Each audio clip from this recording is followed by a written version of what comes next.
In Arabic, the name of Muhammad, Muhammad's got many names, but one of the most important name is Mustafa. Mustafa in Arabic means he who was selected.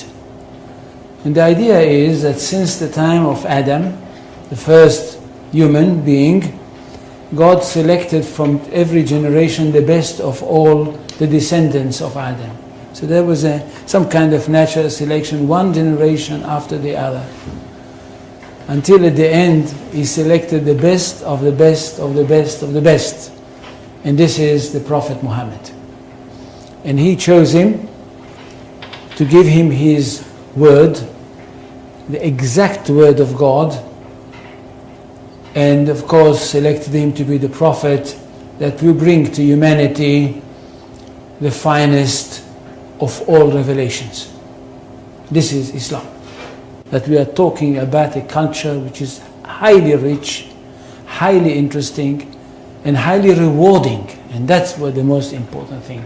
It's highly rewarding because it basically, for the ordinary person, it's a very, very simple religion. I'm not talking about philosophers, I'm not talking about academicians, I'm not talking about the great theologians, I'm talking about the simple person for whom Islam is the most rewarding of all religions.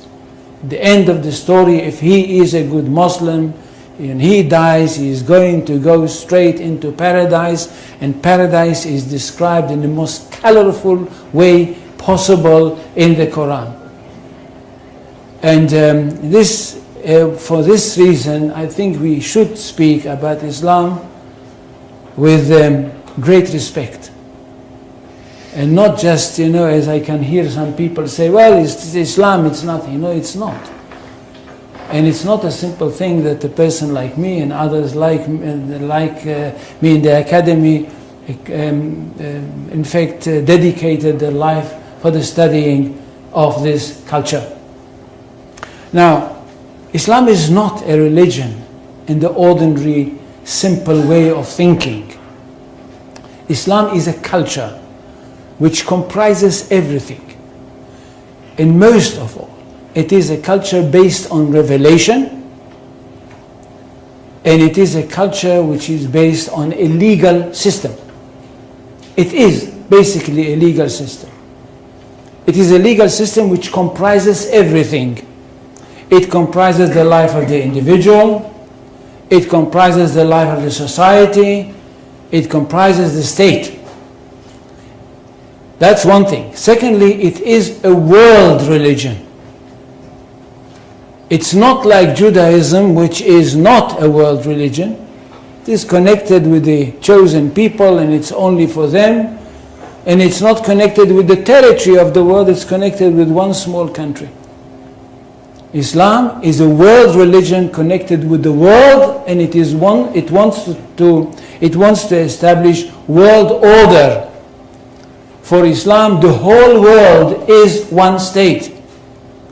And all the people of the world are those people who live in this one state. Now when Muhammad came with this idea, the words came from God to him. And it says, I don't know how many, do any people know Arabic here? They don't. So I will not quote in Arabic. In Surah 61, verses 11-13, we hear that God sent Muhammad with the true religion, with the right message, with the right path, in order that it should overcome all the other religions. Which means that there is only one truth.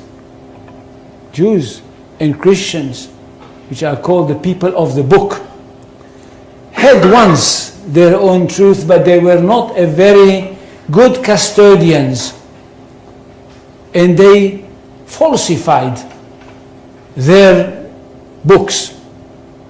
That's why Allah had to send another prophet, a modern prophet, that should bring the last word of God and the only word of God, to humanity. This is the Quran. Nothing can be superior to it. And because of that, this religion is regarded to be one that stands on top of everything else. In Arabic, they say, Al-Islam ya'lu wa la yu'la alayhi.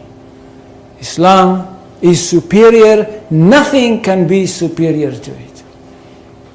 Which means we are talking about not only the final word of God, not only about the finest word of God, but the truest of all revelations. Now what does the community have to do? The community of the believers. Those people that were lucky enough to have their hearts open and to have accepted the call of the Prophet Muhammad. What do they have to do? They have a mission in this world. To bring the word of God to the whole universe, or if you want, to the whole of this planet.